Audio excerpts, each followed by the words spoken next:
Human history is the long, terrible story of man trying to find something other than God that will make him happy. These are the words of famed author, writer, apologist C.S. Lewis. Now, C.S. Lewis, whose name is Clive Staple Lewis, went by Jack to his friends, was born in uh, an Irish Christian family, but he was never very religious. In fact, as a young child, his mother died right before he turned 10, and this kind of really just wrecked his faith, the nominal faith that he had. He couldn't understand why God would take his mother.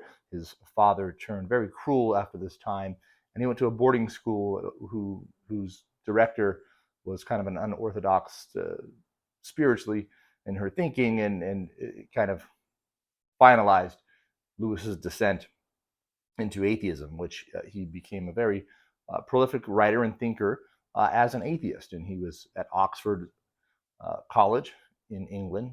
And think of Lewis as kind of a World War II era thinker and writer, probably one of the most important World War II era. So he was born in the late 1800s, but most of his thinking and writing is going on in this very tumultuous time in the Western world, and really the world during World War II. But as he's an avid reader, he grew up with tons of books, and that's his major, and he reads and reads and reads.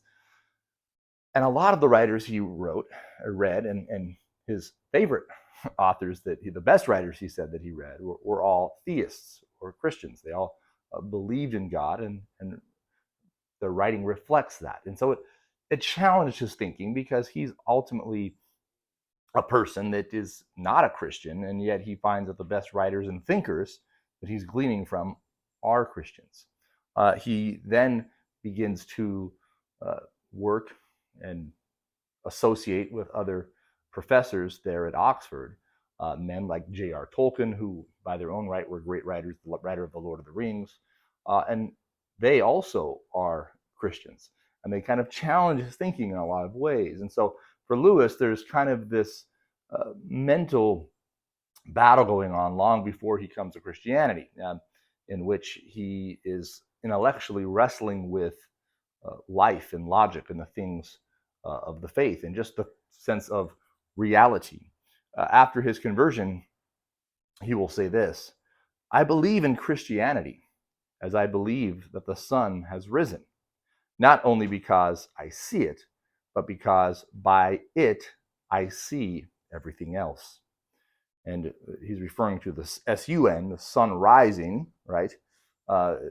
This isn't a play on words for Christ rising. He's saying the sun rises and illuminates everything else around me. And so I believe in the sun for the very same reason I believe in Christianity, is that it really illuminates the way I see the world around me. Ultimately, I can't see the world except through a Christian worldview. I can't make sense of it really apart from a Christian worldview, which is ultimately quite profound, being that he came from atheism, which he tried to make sense of the world as an atheist and thought he had, but that gets chipped away little by little into where he basically feels he can no longer honestly call himself an atheist. And so at some point, his conversion is quite abnormal. There's not a light beaming down from heaven or a Bible passage that he reads or a sermon that he hears. I believe he goes on a long drive one day. He's thinking of the things of God. I believe it was the zoo that he had been going to, and on the start of the drive, he is wrestling with these things. By the time he gets there, he says that he is atheist, that he now believes in God. And so there's this moment of intellectual kind of ascent that he says, okay, I'm no longer an atheist, I believe in God. But it's 2 years before he becomes a Christian. And at that point, he joins the Anglican Church and fully submits, not just to an idea of God or to a nominal notion of Christianity, which many people say, I believe in God, I believe in Jesus, but to where he joins the church and is actually starts to begin actively learning the creeds and confessions and the things of the faith. And so he begins to write quite prolifically and turns his writings away from the novels and a lot of the fiction and even the history writing that he had been doing, and turns it to apologetics and writing for the things of the faith. And he'll write one of his most famous stories, the Chronicles of Narnia, which is an allegory kind of for the faith, the lion representing Christ. And so he does continue to write that in that style, but much of his works, The Problem of Pain, um, the Great Divorce, are these kind of theological works, and where he's dealing with these Christian concepts. The Screwtape Letters are perhaps one of his most famous works, and where there's an allegorical discussion here between a demon and Satan, kind of talking about how they tempt and how are they going to kind of work at Christians, right? And so it's a fascinating book because there's much truth in there of the devil's tactics, if you will, of how he comes to kill, steal, and destroy for the believer. But Lewis here doesn't back away from hard issues, and this is perhaps why he's famous. Mere Christianity, perhaps is his most famous work. He really delves into just what's the core of Christianity. Why do we believe Christianity? What's the core essence of it? And kind of gives an apologetic for it. And even to this day, it's a great book. Sometimes books don't stand the test of time, or they're written in kind of an older fashion and they're harder to read. But even to this day, you can go and probably pull up, an audio book or clips on YouTube and read them and find them very profound, but very thought-provoking, and very relevant. And I think that's why C.S. Lewis is so still around, and why he's in my top 25 is his writings are still very relevant, even as they were so many years ago during World War II. A lot of his quotes and thinking and writing still have not only influenced people today, but are still being read and influencing people today.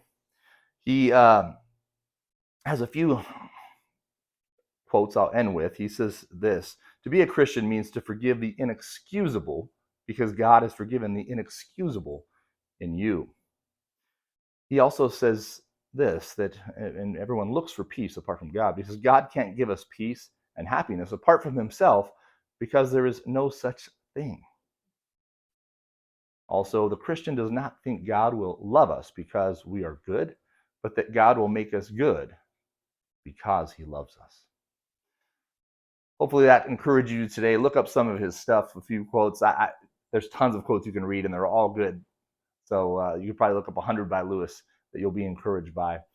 He married later in life, and not until his 50s, and to which he says there was a Jewish atheist, communist woman who began to read his works and becomes a Christian. Her husband ends up leaving her when she becomes a Christian, and through correspondence of time, which initially just started over his work, he ends up marrying her, and has a fascinating quote in which he says, I'm in my 50s and I have the joy and kind of the love of someone in their 20s. And she's a very profound influence in his life. And unfortunately, she dies of cancer even before he passes away, which he'll pass away several years later. But this was tough for Lewis. So he had a tough life. His mom died. Later, his wife dies. He didn't marry till he gets older. And yet we see in Lewis kind of a grace that even though he became famous, he lived very humbly, because he came from humble beginnings. So he gave all of his money away. He'd pay for poor seminarians, orphans, for their schooling, and lived a very simple life, and never really let the intellectual esteem and fame get to his head. Have a blessed day. We'll see you guys tomorrow.